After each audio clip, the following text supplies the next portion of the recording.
video clip I found to be very moving and very powerful. Without a word being said, the essence of the message comes through very loud and clear. And I wonder if we think that stoning really still happens in this day and age. I happen to think that it does. And I'd like you to ponder your thoughts about the ways that we might stone others. What other images does this video bring to mind for you? When I was doing my children's story this morning, I was reminded of a nursery rhyme that was popular when I was a little guy. And it went something like this: sticks and stones will break your bones, but names will never hurt you. And it suggested that physical hurts, such as stoning or the sword, or in our time guns and bombs, are not the only potential for humanity to be hurtful. Words and actions certainly have a potential. There are many tools that can be used to inflict such hurt.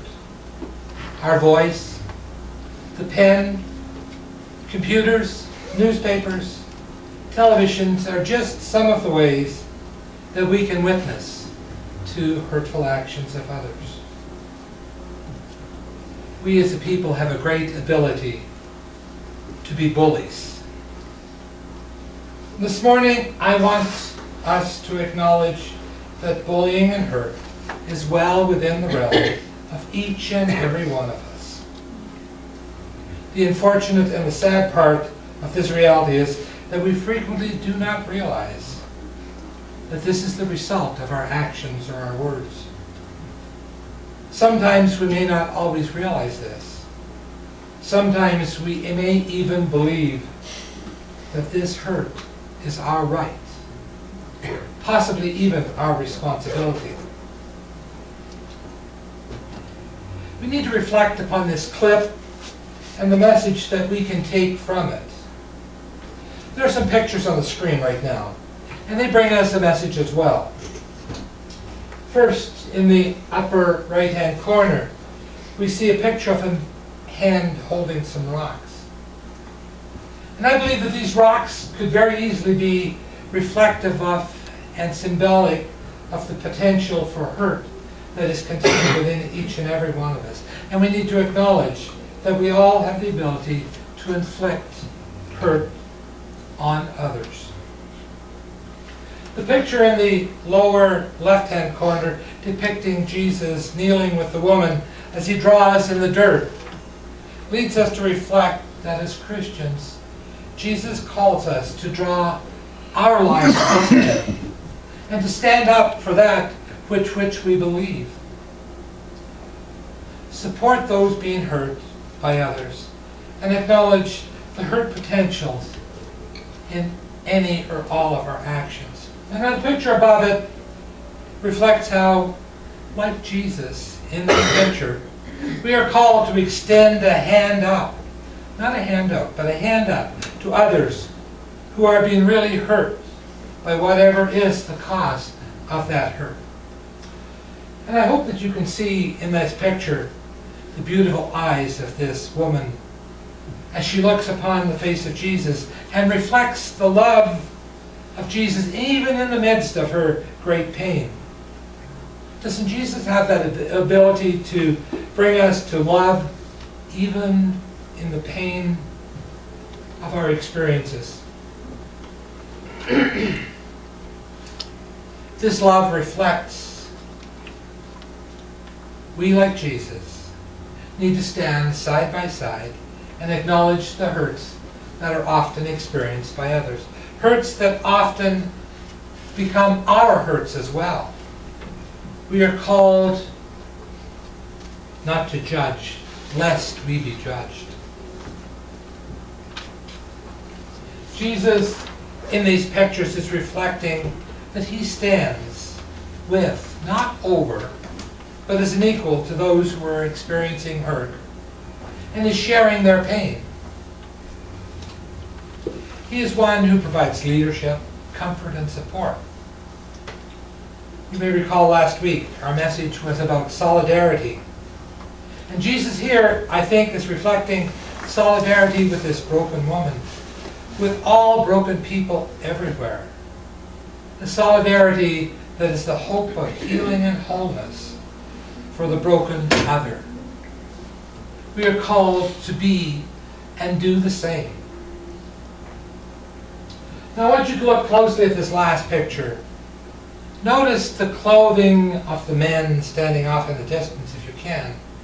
Notice the stone pile. Notice the modern day surroundings.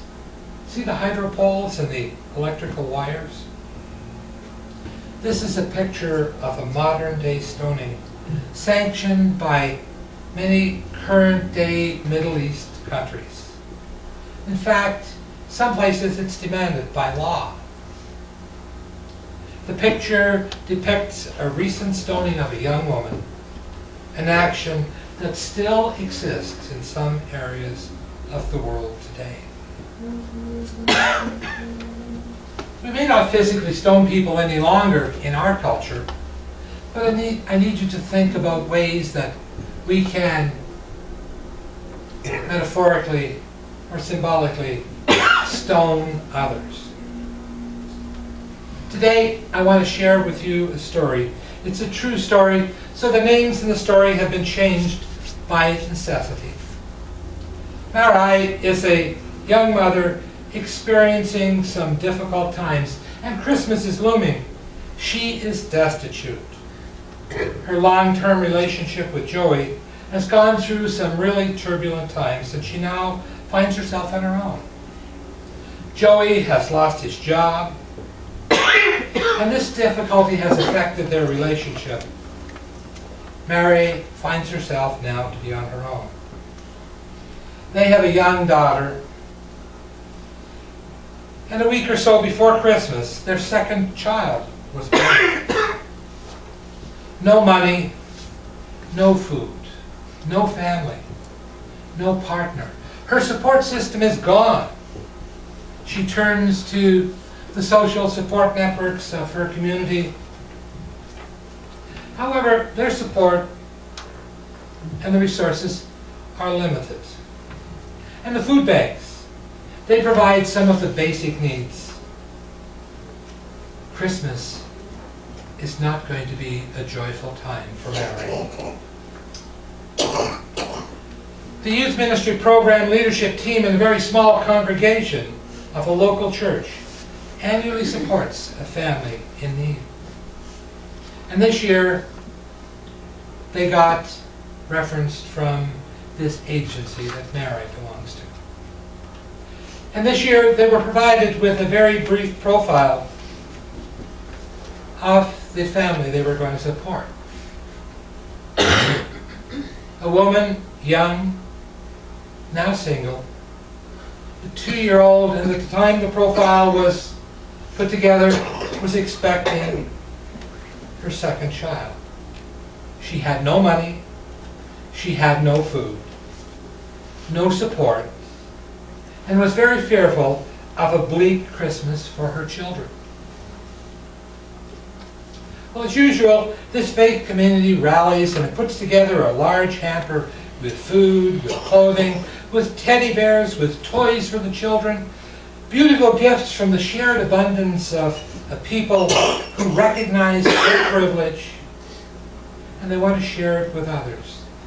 And it resulted in a hamper that was delivered by the youth leaders and a couple of the older youth the week before Christmas. And on the Sunday before Christmas, one of the youth, a young boy, reported the joy and the hope that he experienced in this delivery of this gift. He told openly of hugs and kisses that he received from a young woman who said how much better Christmas was going to be for she and her family because of the generosity of this church. On the morning of Christmas Eve, the minister of that local church received a phone call from a woman identifying herself as the mother who received their Christmas hamper. and she was extremely distraught. But she was very well spoken. She articulated her situation very clearly and very succinctly. She shared with this minister the source of her angst. In the hamper were many beautiful gifts, cards and goodies, along with the food. Overjoyed at her bounty, she took the cards that were included and she began to read them. However, her joy quickly faded on opening one of the cards. The card was contained in a beautiful gift bag that had 2 large, cuddly, warm, beautiful teddy bears. But when she opened the card, there was a message that troubled her. She told the minister the essence of that message. And it went something like this, and I paraphrase because I don't know the exact words of it. Here are 2 teddy bears for 2 beautiful babies. One pregnancy for a single mother is a mistake. 2 is inexcusable. What gives you the right to expect support for you from others? The minister was dumbfounded. He wondered and he pondered the reason why anyone would have the right to judge another. Especially in this instance, when the profile provided was insufficient information for anyone to be able to logically and reasonably make such a charge.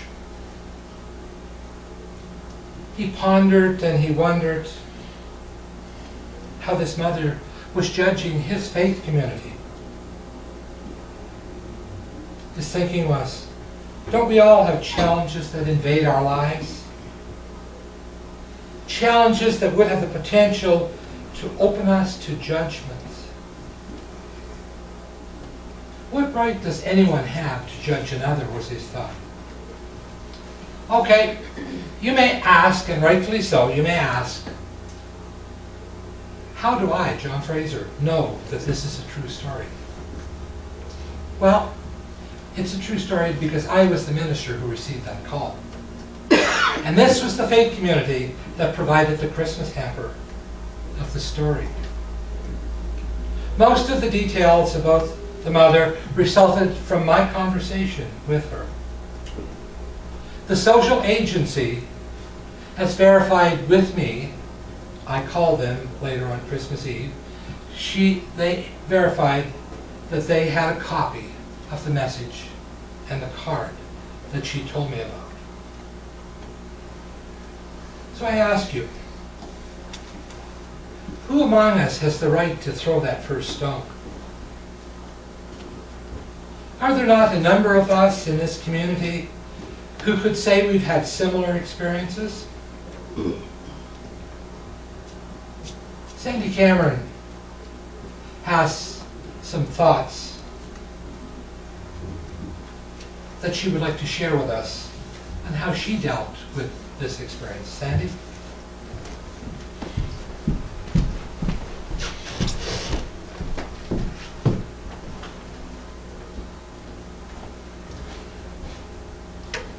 So often there's a label attached that automatically makes us assume we know all about a person or people. A single mom. Why do we attach this label? I'm a mom, period. For many individuals, this is viewed as a bad thing to be a single mom.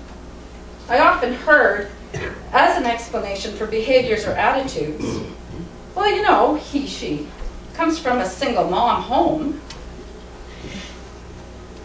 If someone was defined as a lone parent, I believe this would soften up attitudes. Empathy for the things that a lone parent must handle. But do you know their story? Do you choose to be a single mom? I did not. We had a great life. 2 kids, mom and dad. And in 33 hours it changed, and I became a lone parent. As a parent, do you need help sometimes?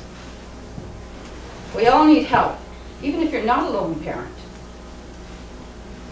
Some need financial, emotional, and even physical help. We all make decisions as parents, and one of the toughest is whether to be a stay-at-home parent or not.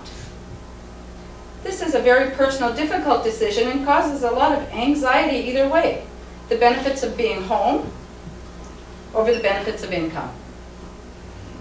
Family, friends, and community are called upon for support in many different ways. I was very fortunate to have a supportive family and friends, although my family was not really close physically. I used the community support by becoming involved with different groups and organizations to help me meet people and to keep busy. I raised my 2 children, but did I do it alone? There is a saying, it takes a community to raise a child. Have we become so self-involved that we forgot that?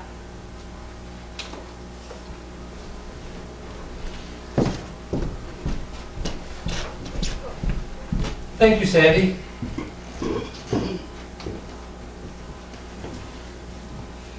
Here's a container I have, a basket I have, and it contains some pebbles.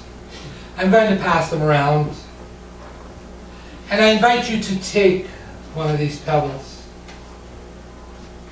And as you take the pebble, I want you to contemplate if you have the right or the prerogative to throw it. I want you to think about how Jesus called you and what the message of Jesus called you is. Do we have the right to be hurtful to others? I think not. Take this pebble, take it home with you. And when you think ill of others or when you're about to speak badly to or about another, take it and remember. And let it remind you of that which Jesus called you to embrace. Amen.